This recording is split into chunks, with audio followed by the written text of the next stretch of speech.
El chiste del sofá. Mitología amarilla. Con Andrés Vargas Russo.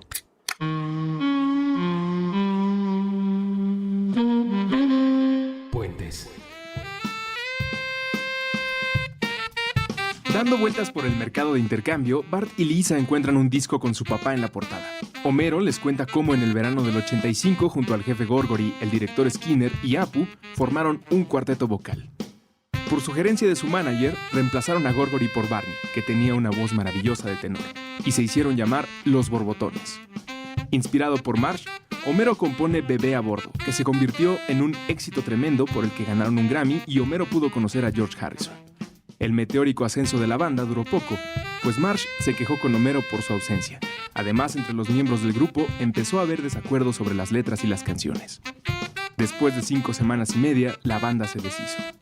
Homero termina de contarle la historia a sus hijos y la nostalgia le hace llamar a sus excompañeros para reunirse a cantar en la azotea de la taberna de Moe. Hola a todos, donde sea y cuando sea que se encuentren, bienvenidos a El Chiste del Sofá a través de puentes.me. Recuerden que todos los episodios de este y los demás programas que son parte de Puentes pueden ser escuchados cuando ustedes gusten, siempre y cuando respeten la fecha de publicación. Cada uno lo pueden observar ahí en la página puentes.me y después de que se estrenan pueden recurrir a ellos cuantas veces quieran. Lo pueden hacer también a través de sus dispositivos móviles. Ya mejoró el reproductor de nuestra página para que lo puedan escuchar directo sin agarrar otras ligas, pero si ustedes quieren explorar más el mundo del podcast, pueden buscar la aplicación que se llama Stitcher y ahí también nos irán escuchando. Yo soy Andrés Vargas, me dicen Russo. Mitzi está en la producción, grabación y comentarios al pie de este programa.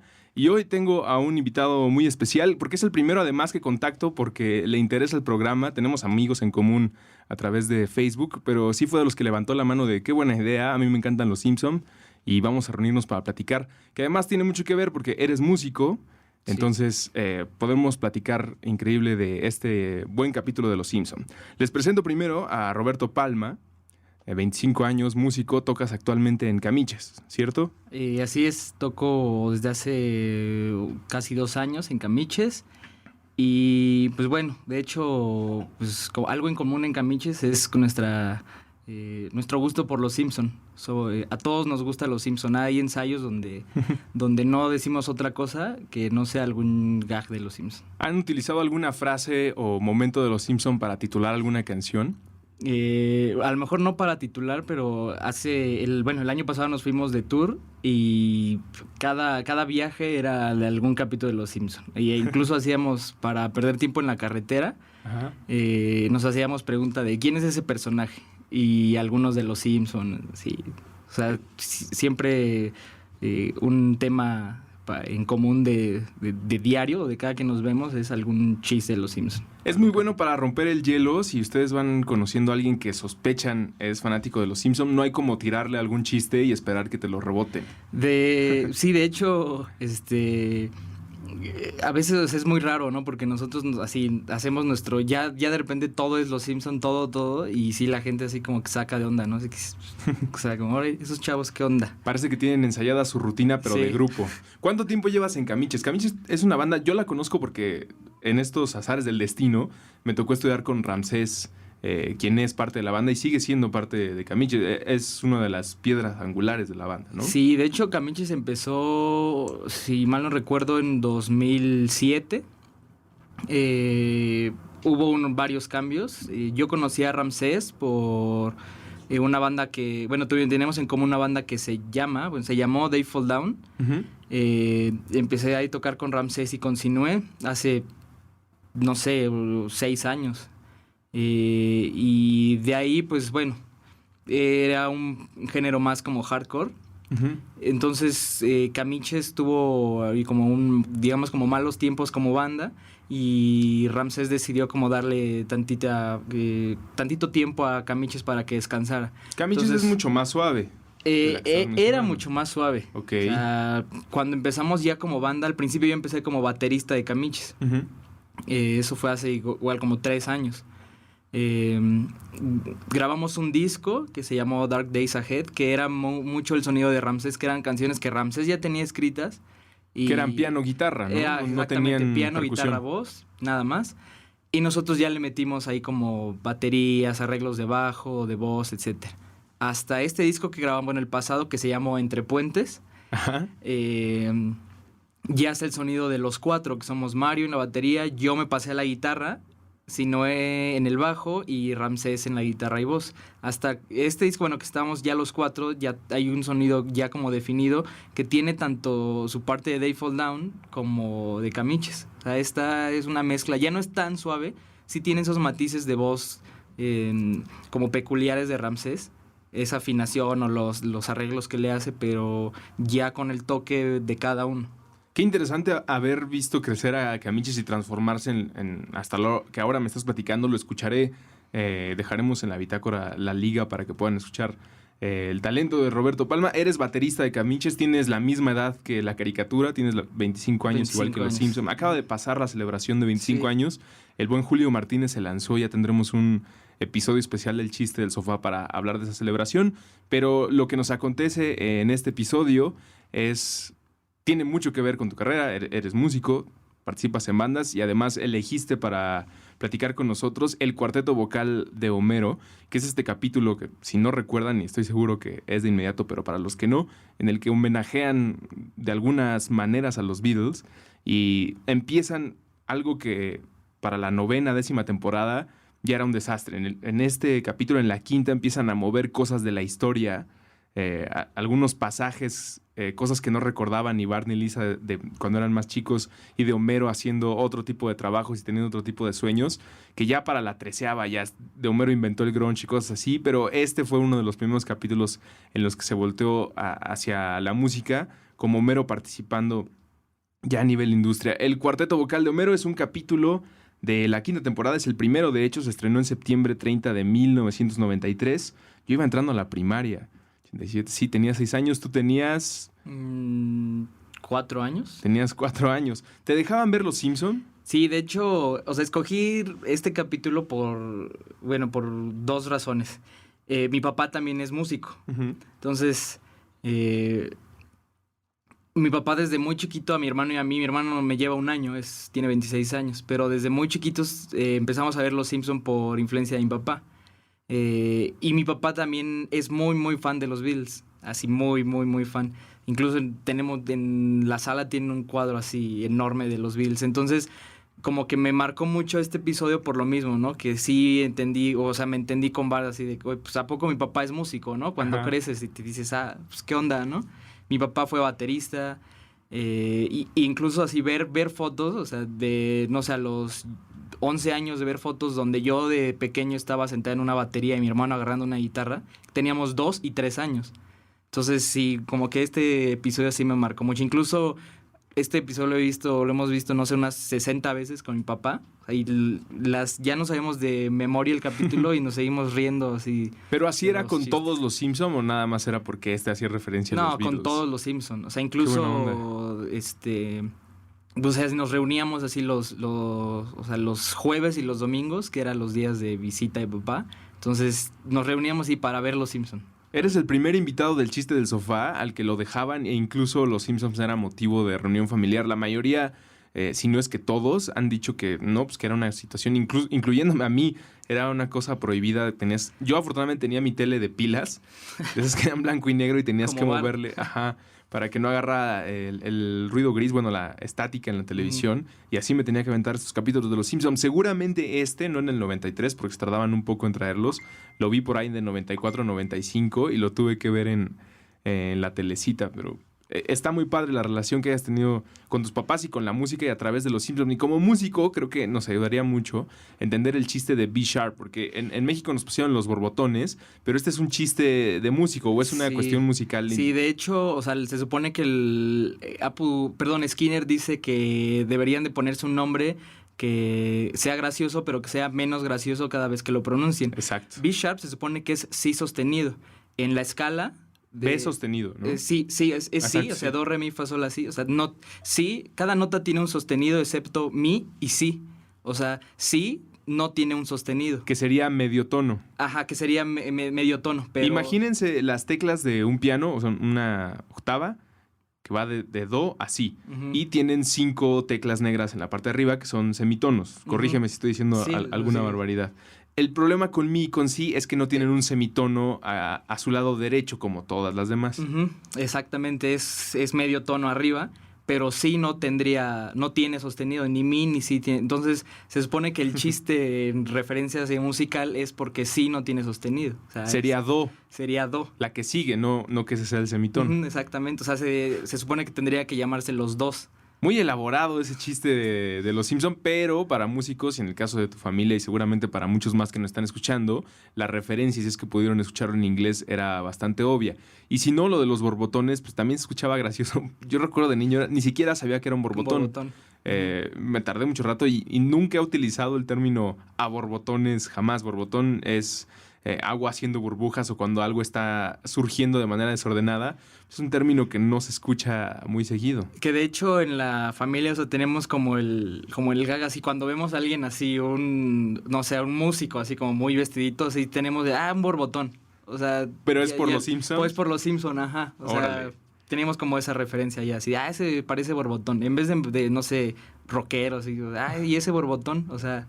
En España le pusieron al grupo Los Solfamidas, y este dato que estás diciendo sobre el atuendo, descubrí ahora investigando para este capítulo que las personas que prestaron la voz para hacer las canciones del cuarteto vocal de Homero sí son parte de cuartetos vocales, se llaman The Dapper Dans y son estos tipos que en Disneylandia desde 1959 se presentan a los turistas que van caminando por Disneylandia, llegan y le cantan canciones, no necesariamente de Disney, pero en esta tradición americana de tener un cuarteto vocal que sería alguien con una voz muy grave, 2 agudos y el cantante. Sí, que se supone que es una voz principal, Ajá. 2 armonías graves y una armonía aguda.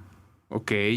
Ellos están en Disneylandia aún, ya son un colectivo, hay como 40 distribuidos en todos los Disneylandia del mundo, pero ellos fueron los que participaron haciendo la voz de los borbotones. Los demás arreglos, eso no lo explican nunca en lo que hemos investigado, pero muy curioso que hayan hecho este capítulo dirigido a Baby Boomers, esta generación que es de la posguerra, la que gusta de los Beatles, la que gusta de Cream, la que gusta del rock setentero, de la psicodelia, pero también del origen, el momento en el que el rock era la voz del espíritu adolescente. Lo hicieron dirigido para ellos, pero en vez de hacer música como los Beatles, como Clapton, como los Animals, decidieron irse a la generación de sus papás, que serían los papás de la gente que ahorita anda entre los 60 y 70 años. Seguramente sí escuchaban más a los cuartetos vocales. En México hubiera sido como un tributo a los Panchos, ¿no? Como Sí, aquí aplica en los tríos, más bien. Exactamente, en los tríos musicales. Este capítulo fue escrito por Jeff Martin, un gran fanático de los Beatles, graduado de Harvard, cumpliendo esta regla. Puede ser extraña, pero mientras más hablamos en el chiste del sofá de los escritores de Los Simpson, nos damos cuenta que era gente muy preparada, muy inteligente, y su sentido del humor siempre tenía alguna justificación académica bastante padre. Y fue dirigido por Mark Kirkland, que desde 1990 tiene el récord por haber dirigido 78 episodios en la serie. Él sigue trabajando en Los Simpson, él sigue colaborando con la familia amarilla y con Matt Groening, con toda la industria. Y este capítulo también tenía un detalle triste porque fue el que le dedican a Michael P. Schönborn, quien fue un trabajador de Los Simpson, un ejecutivo a cargo de la producción, y le dedican el capítulo cuando acaban esos créditos de Gracie Films. Esos son los créditos oficiales. Digo, más adelante platicaremos sobre los obvios cameos, la importante aparición de un Beatle, el segundo en aparecer en La Familia Amarilla. Por ahí también estuvo David Crosby con un chiste muy bueno con Barney, que no sabía que era músico. Y explicaremos también por qué es gracioso que Barney tenga este aprecio por David Crosby. Todo esto en el chiste del sofá. Tenemos de invitado para platicar del cuarteto vocal de Homero a Roberto Palma. Quédense, hacemos una pausa y regresamos. Hello, my honey. Hello, my ragtime gal. Hemos tenido la disparatada, nefasta, rebuscada, nebulosa, anacrónica, ilógica, absurda, irracional, romántica, terca, inaudita, arrebatada, necia, infundada, desatinada, indefendible, chocante, inútil, anacrónica, radical, insostenible, inocente idea de que el mundo puede ser diferente. Puentes.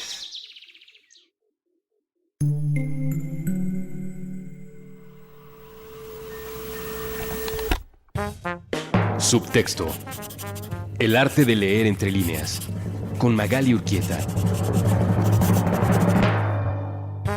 Nuevo episodio todos los miércoles a la 1 de la tarde. Puentes.me.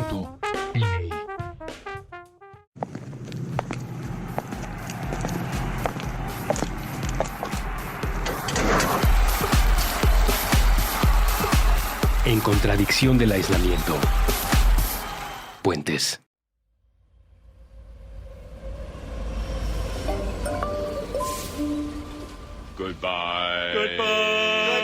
Estamos de vuelta en el chiste del sofá platicando sobre el cuarteto vocal de Homero que apareció en 1993 por primera vez. Este capítulo en el que descubrimos las habilidades musicales de Homero Simpson, nulas hasta este momento.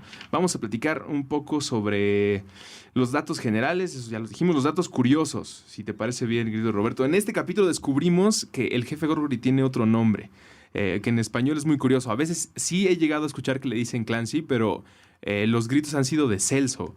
Sí, incluso el jefe Gorgory también se llama Higinio.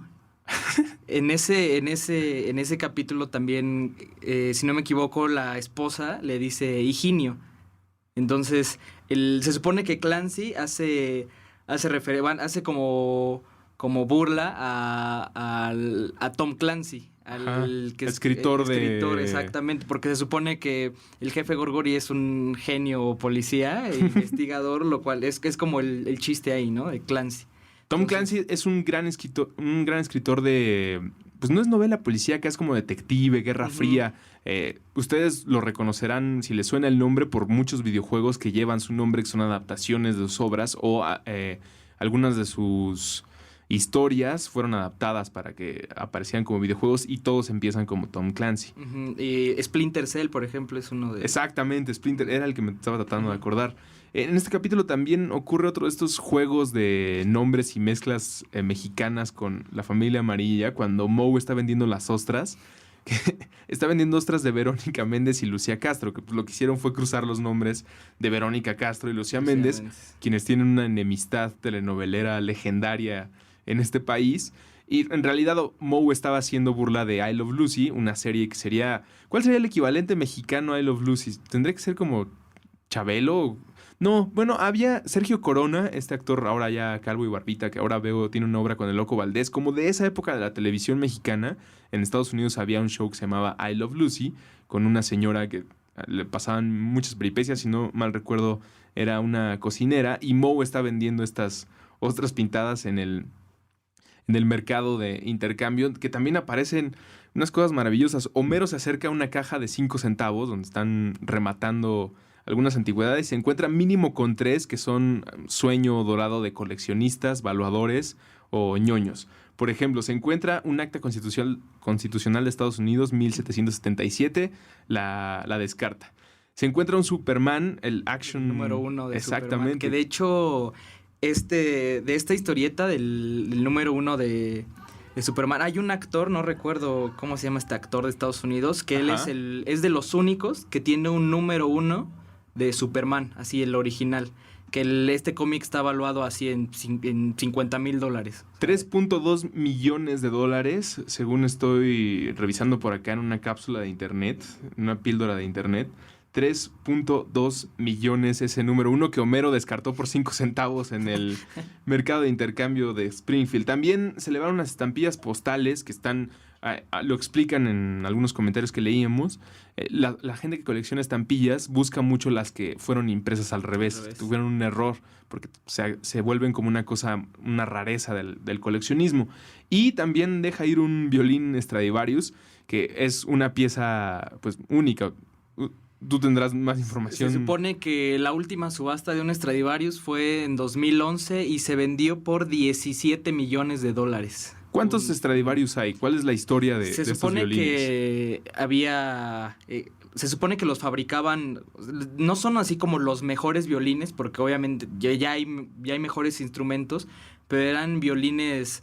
Se supone que en las épocas de la colonia española, o sea, se llaman luthieres, los que hacen instrumentos, y se supone que por dentro, digo, ahí también es como un como error, puede contar como error, porque lo de Stradivarius, se supone que el violín decía Stradivarius por dentro, y él ve la firma por fuera. Se supone que había en la actualidad hay como 10 violines Stradivarius.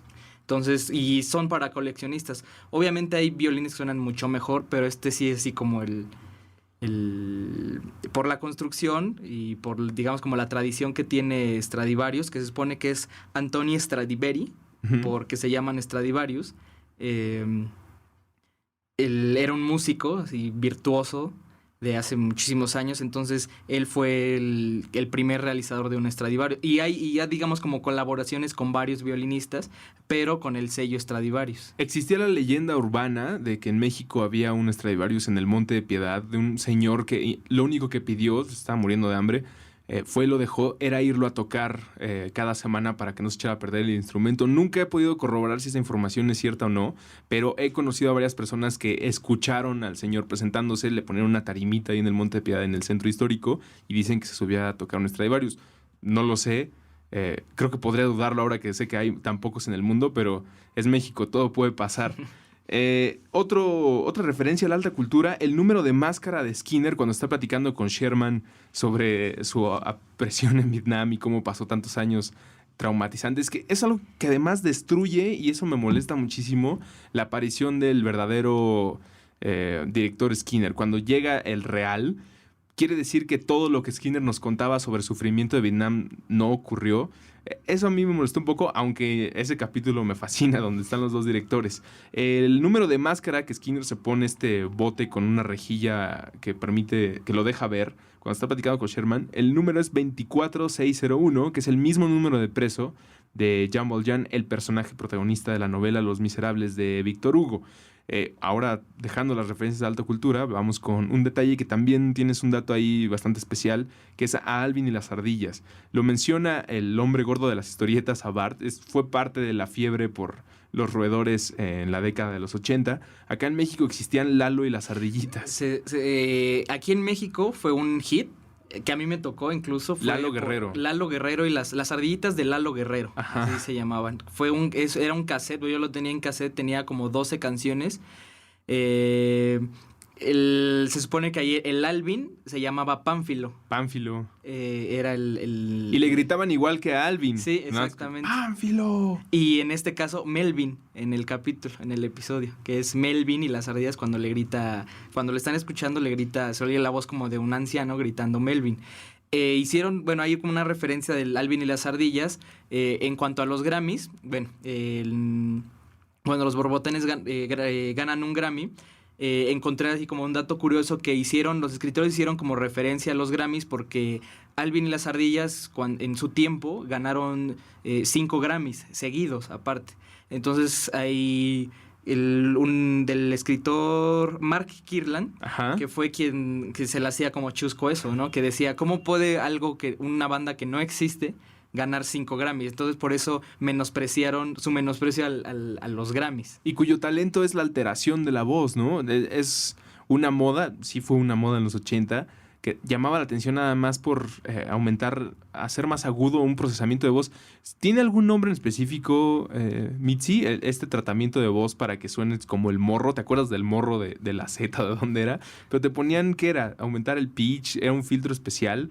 Hay que buscarlo y si se puede ponerle una vez. ¿Es el pitch? Hay que ponernos un poquito de efecto cuando hablemos de Alvin y las ardillas. Incluso, o sea, no sé si te ha pasado en algunos dispositivos móviles. Uh-huh. Incluso se quedó, o sea, nosotros no sabemos cómo habla una ardilla, ¿no? Pero, por ejemplo, decimos, eso es como voz de ardillita. Por la, digamos, como por la tradición, claro, de algo. O sea, por ejemplo, así, aceléralo, es voz de ardillita. Entonces, muchas veces nosotros como que nos creamos así ya la idea de que una ardillita habla así. Qué chistoso, no lo había pensado así. ¿Qué tal si las ardillas tienen un tono más grave? Lo dudo por su tamañito, pero podría ser.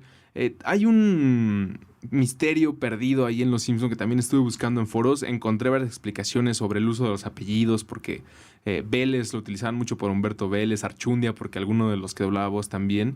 Pero cuando el abuelo Simpson está escuchando la canción de Bebé a bordo de Homero y le quiere presumir a sus compañeros del asilo, le piden que cambie al programa de radio de Pablo Clancio. Entonces, yo creía que Pablo Clancio pues, iba a ser una referencia de la radio mexicana de los 40, 50, no lo sé. Y no encontré, al parecer es algo que se inventaron los de doblaje, el programa de Pablo Clancio, que aún más raro cuenta la historia de una niñita que se convirtió en José Luis Rodríguez el Puma.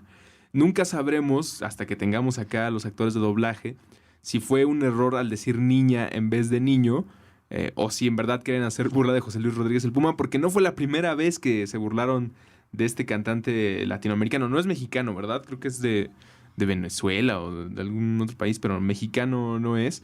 También mencionan a José Luis Rodríguez el Puma en el capítulo donde Lisa ve su futuro, donde se casa con este inglés.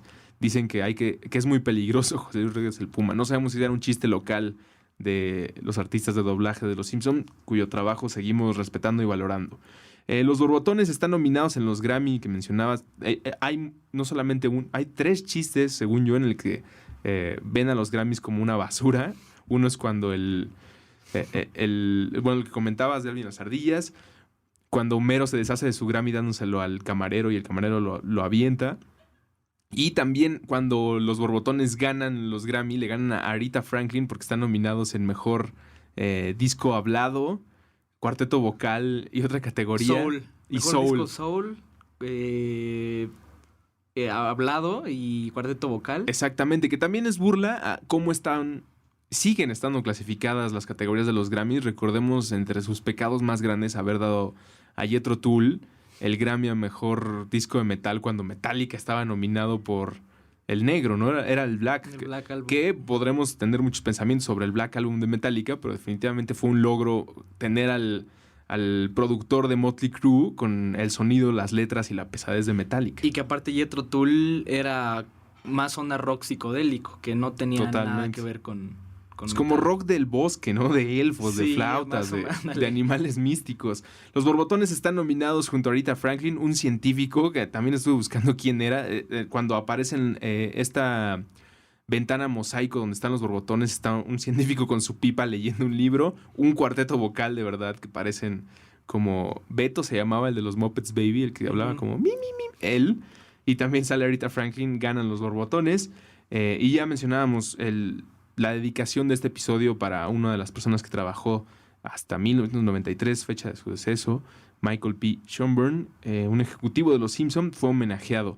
El capítulo es una gran referencia a los Beatles, ya decíamos, 2 de los involucrados en el episodio y uno se mantiene hasta la fecha, son gran entusiastas del Cuarteto de Liverpool, y el escritor decidió pues que iba a buscar varias referencias. También contemplemos que en este año la antología todavía no existía, seguramente si ya hubiera estado disponible a los Beatles contando las anécdotas, hubieran podido incluir más chistes que sirvieran ahí como trampolín para el capítulo, pero aún así creo que fue un gran ejercicio. Hay cosas muy obvias como desde el nombre, Beatles B Sharps, en español eso nunca lo notamos, pero en inglés supongo que era parte del chiste. El número de miembros son 4, todos son hombres. Este dato no lo había cachado hasta ahora que hice la revisión. La taberna de Moe, cuando los Borbotones empezaron a tocar, hacía referencia al mismo lugar donde los Beatles empezaron a tocar. Que en el episodio le pusieron la caverna de Moe. Exactamente, por la caverna de Liverpool, este mítico lugar que no es donde los Beatles se hicieron los Beatles. Ellos se fueron de Liverpool porque era en el circuito donde participaban, pues no eran jóvenes expertos, al contrario eran muy jóvenes, tuvieron que salir hacia Ámsterdam, Alemania, estuvieron de gira por Europa, bueno, no de gira, tocando en burdeles. Cuenta Paul en varios lugares donde tus únicos amigos eran dealers, prostitutas y otro tipo de personas malavidas. Los Beatles ahí fue donde se formaron.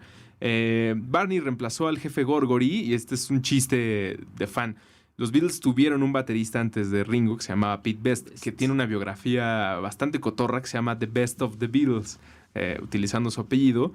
Lo sacaron y creo que también fue por sugerencia del manager. En ese entonces era George Martin, el manager. No, George Martin era el productor. El productor, perdón. Y tenían que tener a un músico de sesión. Y George Martin, un caballero inglés como pocos quedan. Y dijo, que incluso hay una fotografía, encontré una fotografía de los Beatles cuando están produciendo el With the Beatles, Ajá. que en Inglaterra se llamó With the Beatles.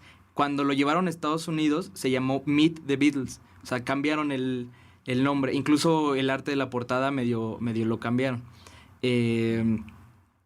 Hay una foto que es muy parecido. Ves que en el episodio sale un hombre así como de vestido de traje moradito, peinado para atrás. Hay una foto donde sale como de un traje. Digo, no se ve qué color es el traje porque la foto es blanco y negro, pero se ve idéntico. O sea, igual está peinado así como para atrás y muy, muy como elegante. Este juego de sombras que hacía Astrid, una de las novias de los Beatles que se fueron a estas giras, era la que les ayudó a tener este estilo tan peculiar, que era lo que más llamaba la atención de la banda. Digo, el talento musical ahí estaba demostrado, pero el que tuvieran esta melena, esta actitud y esta vestimenta, pues llamaba muchísimo la atención. Y también lo utilizan los borbotones en ese disco del que estás platicando. Apu, y cómo se tuvo que... Bueno, no se tuvo. Le tuvieron que cambiar el nombre al igual que a Ringo. Y Ringo a la fecha sigue molestándose cuando alguien no le llama por su nombre. Hace 2 ocasiones, no la última, sino la antepenúltima que vino a México, recuerdo que en la conferencia de prensa, uno de Universal Stereo le hizo una pregunta como Richie, y Ringo le cambió el ceño de inmediato. Le dijo, no, me llamo Ringo, a mí no me vas a richear. Apu le cambian el nombre para que sea más elegante y le ponen lo que parece ser en francés la referencia a Apu de la tienda elegante, ¿no? Una cosa así. Mi francés es peor que mi español, muchachos, lo siento. Apu de las mejores tiendas del barrio. Ese era el cambio de nombre que sugiere su manager llamado Nigel, que se parece muchísimo al alemán que reclama los derechos de las pinturas en el capítulo de donde el abuelo Simpson... ¿El pez del infierno? Los peces del infierno, ¿recuerdas? Al final, cuando recuperan las pinturas que habían rescatado y guardado en un lugar especial, los peces del infierno, llega un alemán pidiendo que las pongan sin lastimar los discos de Kraftwerk en el asiento trasero. Se parece mucho a este dibujo, al trazado de Nigel. Que de hecho era peculiar que hicieran personajes parecidos. O sea, hay muchísimos personajes que se parecen a otros. O sea, que tenían que trazar igual. O en lo que se decidían, por ejemplo, el color de Smithers, ¿no? Que al principio era negro, después hubo un momento en el que le hicieron más blanco, otro en el que le hicieron gris y al final ya se quedó en el amarillo tradicional de los Simpson. Como ya decíamos, las personas que participaron en el guión y en la dirección de este capítulo son muy fan de los Beatles, por lo tanto buscaron referencias muy exactas para todo el momento donde están en la grabación del disco, de las canciones de los borbotones. Utilizaron fotografías de las sesiones de los Beatles en Abbey Road para tratar de acomodar a los personajes, cosa que los fans de los Beatles identificaron de inmediato. Y estaba leyendo en algunas críticas, es muy cotorro leer lo que decían los críticos de Los Simpson cuando salían los capítulos. Pueden encontrarlos fácilmente en citas de Wikipedia o en WikiSimpson. Hasta abajo vienen las ligas para que lean las críticas. Se aventaban muchos comentarios muy babosos que afortunadamente el tiempo nos ha demostrado eran capítulos excelentes, pero pues, en el momento algo se tenía que decir mal, supongo, para ser considerado un buen crítico. Homero y cómo oculta su matrimonio con Marge, pues también es parecido a cómo le pidieron a Lennon que él no se quería casar, pues embarazó a su novia, Lennon, y tenía que ocultarlo ante la cantidad de fans de los Beatles. A Homero le piden lo mismo y es cuando Marge se vuelve loca y se pone a llorar. Que de hecho, bueno, en esta escena precisamente hay como un errorcillo ahí que tiene la escena, que cuando Marge está llorando, hay un cuadro, se supone, que se supone es un cuadro de Maggie. Pero es imposible. En ese entonces no... Maggie todavía no nacía. No, Lisa tenía la edad de Maggie. Bueno, un año más porque ya balbuceaba palabras, exactamente, y Maggie tiene 1. Sí, se le fueron varias cosas ahí. Creo que no eran tan estrictos en la continuidad o en esa clase de cosas. Supongo que también el año, la animación y los tiempos para salir no daban lo suficiente y preferían tener más acción en conseguir a George Harrison en el capítulo. Y que de hecho ellos mismos se burlan, o sea, se burlan de eso. Hay un gag que Bart le dice a Homero, están viendo algo en la tele y Bart le dice a Homero, ay, papá, es una caricatura, no todo es real. Claro. Está Homero sentado y pasa otro Homero por la ventana caminando. Y se ve en la ventana. También hacen referencias a pobres animaciones coreanas cuando existió esta controversia de que los Simpson todos los dibujos los mandaban a maquilar en Asia para que salieran más rápido y también hacían mucha burla de eso. De los Beatles, Number 8, la canción experimental que presenta Barney con su Yoko, con esta artista experimental asiática, pues hace referencia al número favorito de Lennon, que era el 9, y también a Revolution Number 9 del White Album, que también marcó pues un momento en el que los Beatles ya estaban muy mal. Acaba de morir su manager, que era Brian Epstein, que de alguna manera era su papá, el que cuidaba los intereses del grupo, y todos estaban con ganas de aportar su granito de arena en un disco que fue tan difícil que no pudieron ponerle portada. Dijeron, bueno, pues que se vaya en blanco porque de aquí a que nos ponemos de acuerdo no lo iban a lograr. Ya lo mencionabas, la foto que está detrás de la portada del Meet de Borbotones, bueno, Meet the Beer Sharps, es muy, muy parecida, si no es que exacta, al Meet the Beatles. Y incluso en la parte de atrás, al igual que en Sargento Pimienta y todo esto que contribuyó al mito de que Paul McCartney estaba muerto, también tienen esto, pero es Homero, ¿no? El que está volteado y rascándose. Y cuando salen caminando es Barney el que sale descalzo. Claro, ese disco era el Bigger Than Jesus. Bigger Than Jesus. George Harrison aparece haciendo su bonita frase de eso, ya se ha visto al final del capítulo, hablaremos más adelante de eso. Es un novio y además ya decíamos el segundo Beatle que aparece. La referencia de Gorgory cuando ya están tocando los borbotones, su show de recuentro, bueno, no sabemos si fue show, la canción de Bebé a bordo arriba de la taberna de Moe. El jefe Gorgory le dice a sus policías que preparen el gas para atacarlos. A los Beatles solamente les pidieron que bajaran el volumen. Ellos, bueno, Paul y George lo cuentan como querían hacer algo transgresor, que la policía subiera y los arrestara, porque les parecía que iba a ser un gran final para el documental fallido que iba a ser Let It Be. Y la policía dijo, ¿cómo vamos a arrestar a los Beatles, a las 4 personas más populares de este país? No podemos tratarlos con agresión, nada más le pidieron que le bajaran tantito. Al final del capítulo de Los Borbotones también lo doblaron en español, afortunadamente no se perdió eso en el doblaje. Hacen una referencia exacta a lo que dice John al final de Let It Be, que es muchas gracias a todos, quiero agradecer en nombre de la banda y espero haber pasado la audición. Eso lo tradujeron, Homero lo dice completo, se escuchan las risas. Creo que lo de Barney no lo tradujeron. Cuando Barney le dice, yo no entiendo de qué se están riendo. Es un chiste ahí. Yo lo encontré en la versión en inglés. Es muy difícil encontrar los Beatles en inglés en la blogosfera mexicana porque Fox ya tiene esta aplicación en Estados Unidos que se llama FXX, donde los afortunados gringos pueden ver todos los capítulos de Los Simpson cuando quieran. Nosotros tenemos que recurrir a algún alma noble que haya subido la serie o irla a comprar. Pero es bien difícil encontrar las primeras 8 temporadas, sobre todo porque cada vez están sacando nuevas versiones y empaquetados de la 11 en adelante. Yo sí tengo de la 1 hasta la 9... No, hasta la 10, perdón, en edición especial. O sea, conforme iban saliendo, yo las iba comprando. De hecho, esta temporada, la 5, viene en una caja roja. Con es un como portarretratos de toda la familia, que es la quinta temporada. Pues yo he ido a lugares como Mix Up. De hecho, creo que ya no hay otro lugar a donde ir porque ya no existe Tower Records. Y ya no encuentras tan fácil las primeras. Supongo que también responde a la demanda de la actualidad, ¿no? Si alguien sigue siendo muy fan de Los Simpsons, le interesa más la caja que trae a Krusty o a Bob Patiño en la portada, que están bien bonitas, son esas que tienen como máscara o relieve. Sí, la de Krusty es la temporada, la de la máscara es la temporada 11. La 8 es el de Maggie. Si no me equivoco, la 4 es de Homero. Hay una de Maggie también. Y una de Lisa.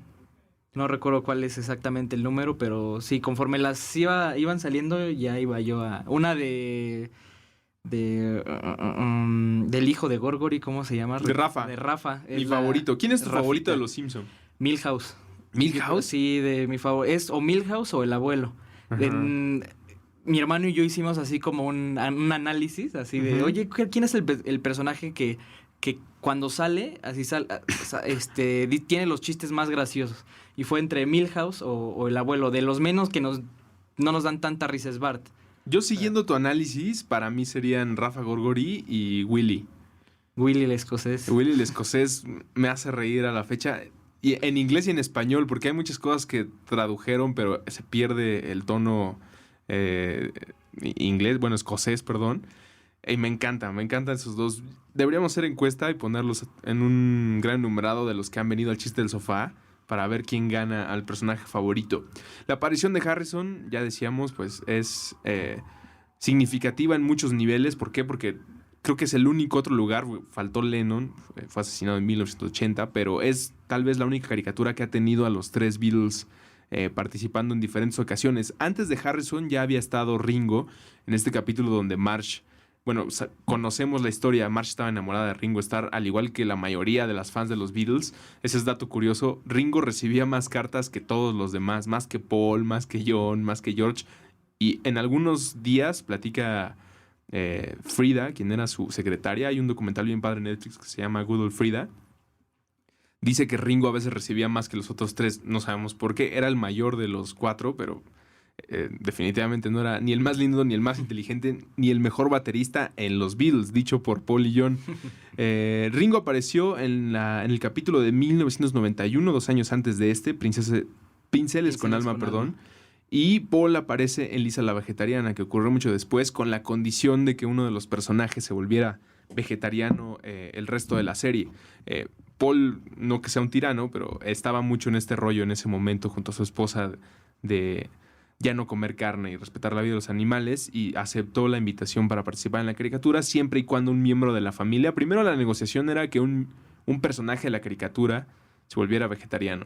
Cuando Paul recapacitó y se dio cuenta que era un Beatle, podía pedir lo que quisiera, le pidió que uno de los miembros de la familia... Y creo que por descalificación iba a ser Lisa. Y también en discurso, pues tiene mucho sentido que Lisa Simpson sea la vegetariana de la familia. Pues es la que tiene... un pensamiento más de izquierda, más intelectual y que tiene más argumentos para defender causas. No me imagino a Homero convirtiéndose a ser vegetariano el resto de la caricatura.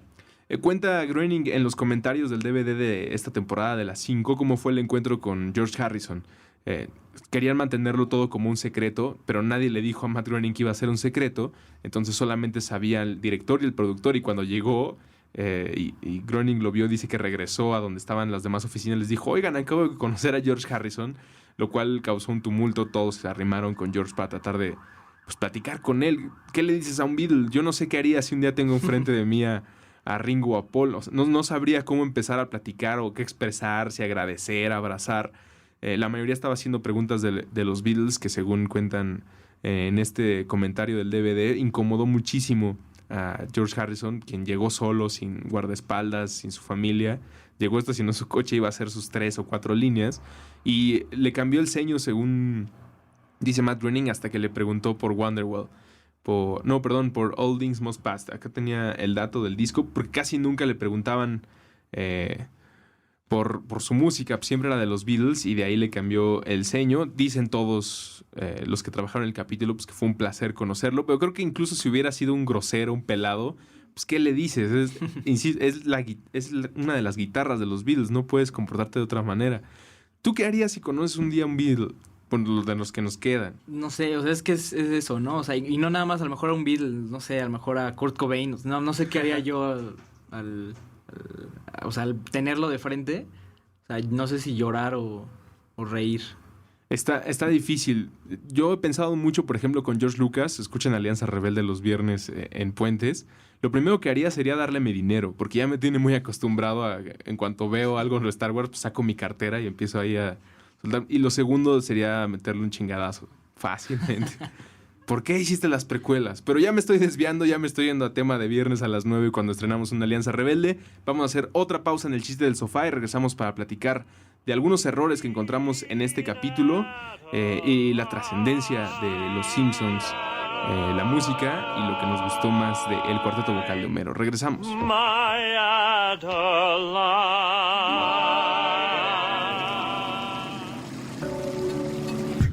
Hemos tenido la disparatada, nefasta, rebuscada, nebulosa, anacrónica, ilógica, absurda, irracional, romántica, terca, inaudita, arrebatada, necia, infundada, desatinada, indefendible, chocante, inútil, anacrónica, radical, insostenible, inocente idea de que el mundo puede ser diferente.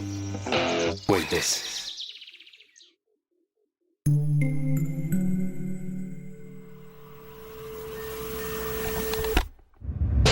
El mejor escaparate de la cultura urbana es la calle. El Sereno, con Jorge Zabarripa. Todos los lunes, nuevo episodio a la 1:00 p.m. Puentes.me. Ingeniería mental para mantenernos cerca. Puentes.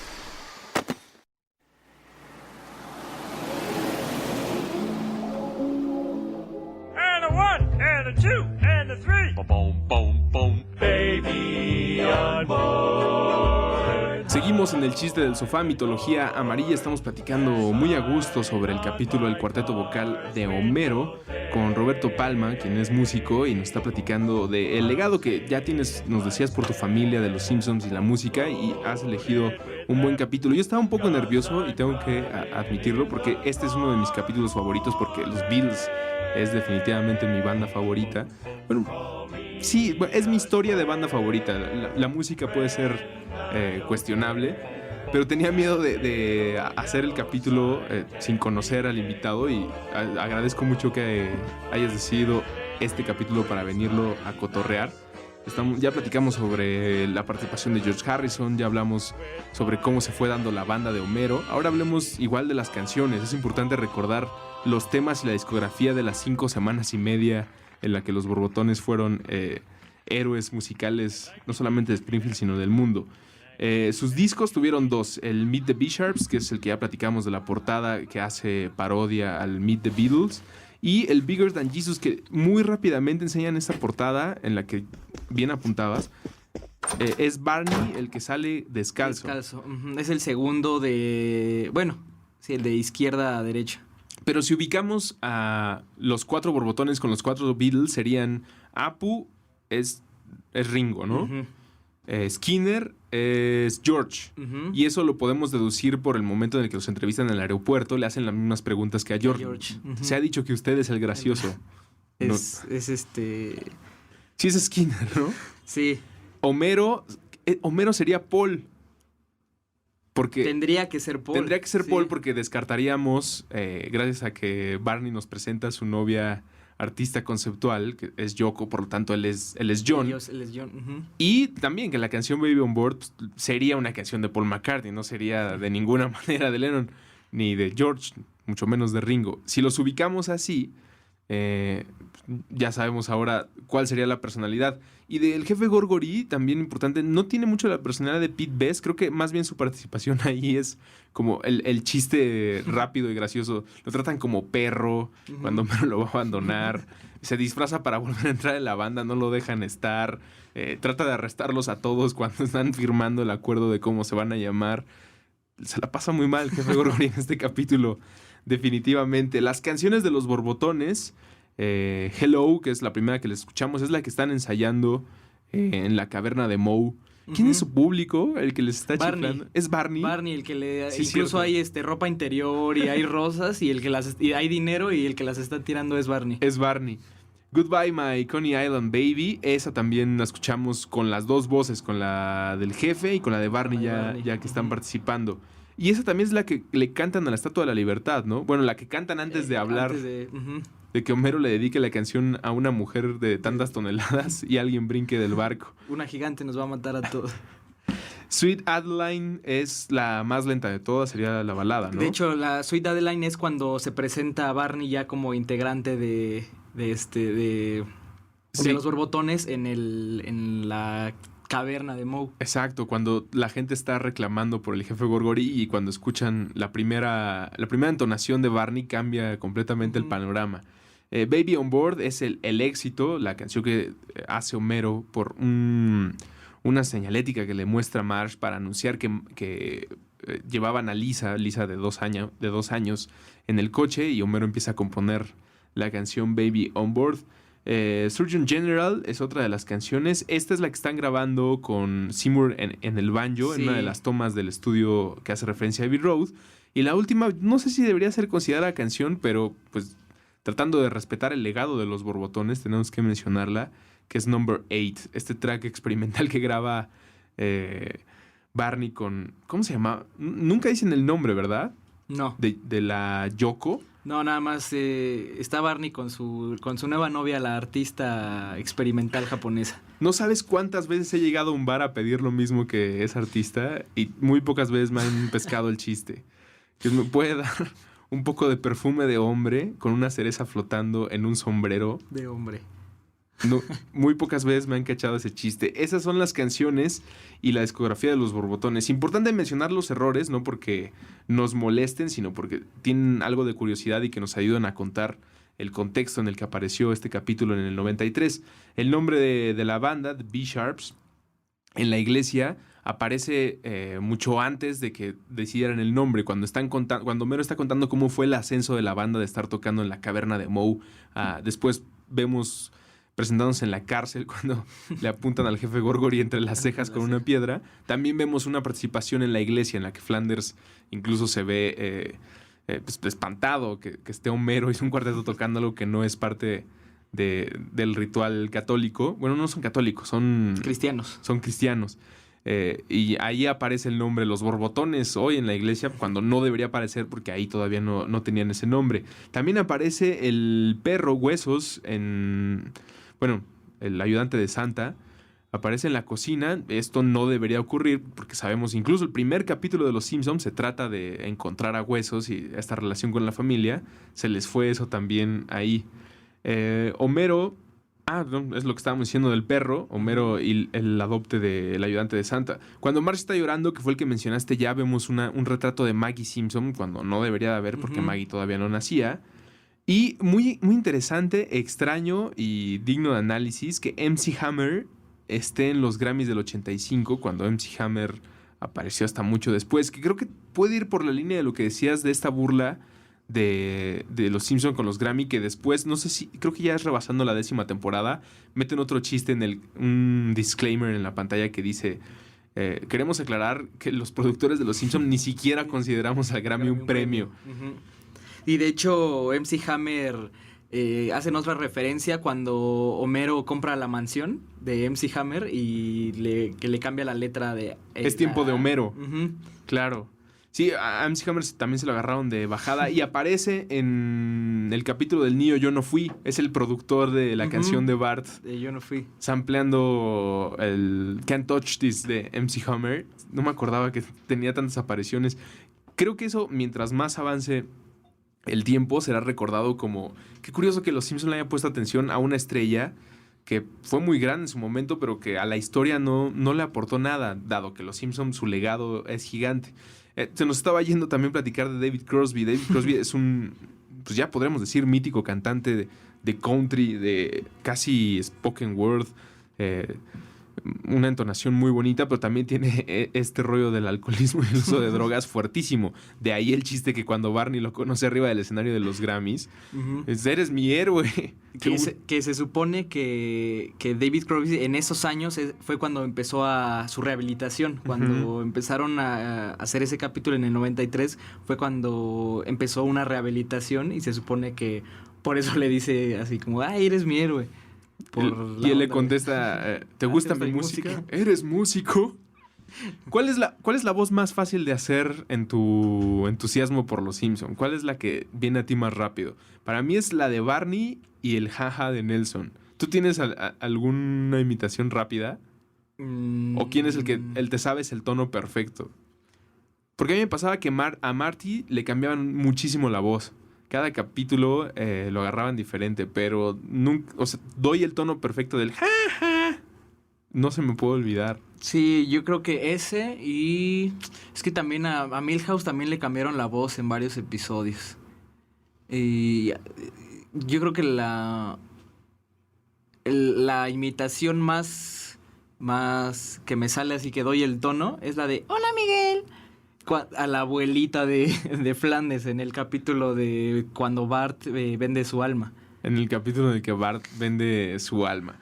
Platicamos entonces del cuarteto vocal de Homero, este capítulo que dio inicio a la 5ª temporada de Los Simpsons en 1993. Agradezco muchísimo tu presencia, Roberto. Gracias, esperamos que no sea la última vez y que vengas para platicar más de Los Simpsons. Me gustaría mucho hacer un especial de musicales en Los Simpsons. Hay un capítulo, de hecho, en el que se mencionan varias de las canciones y es el capítulo en el que por fin entendimos de qué se trataban varias. Bueno, cuando yo era muy niño no hablaba inglés, no entendía que cantaban cuando la mansión de Burlesque, no entendía que cantaban en muchos otros momentos. Y hay un capítulo así, estaría muy padre que le cayeras a ese para hablar más, no solamente porque seas músico, sino porque creo que por ahí puede ir.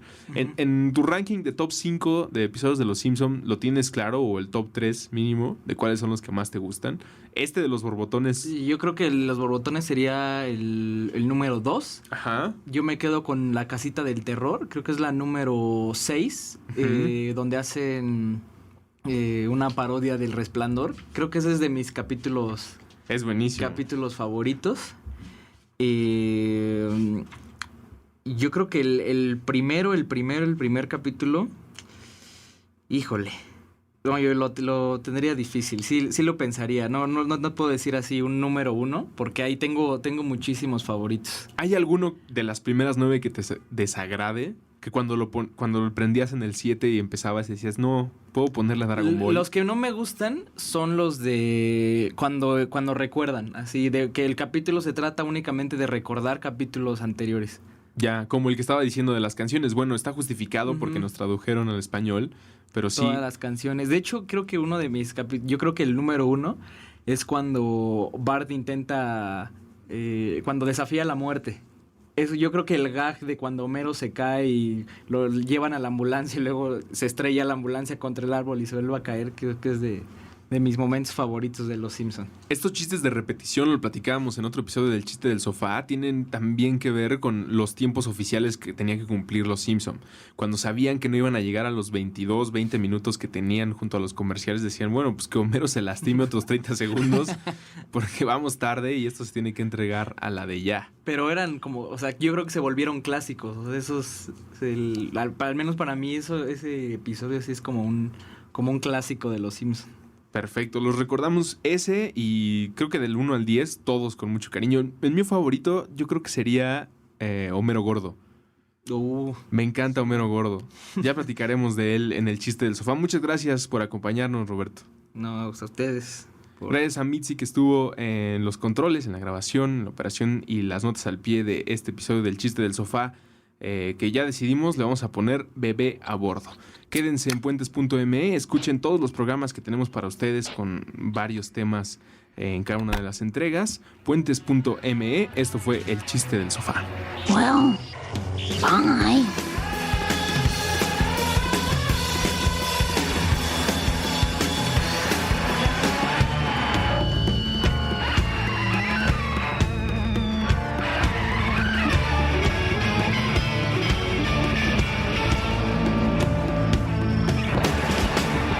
El chiste del sofá. Mitología amarilla. Con Andrés Vargas Russo.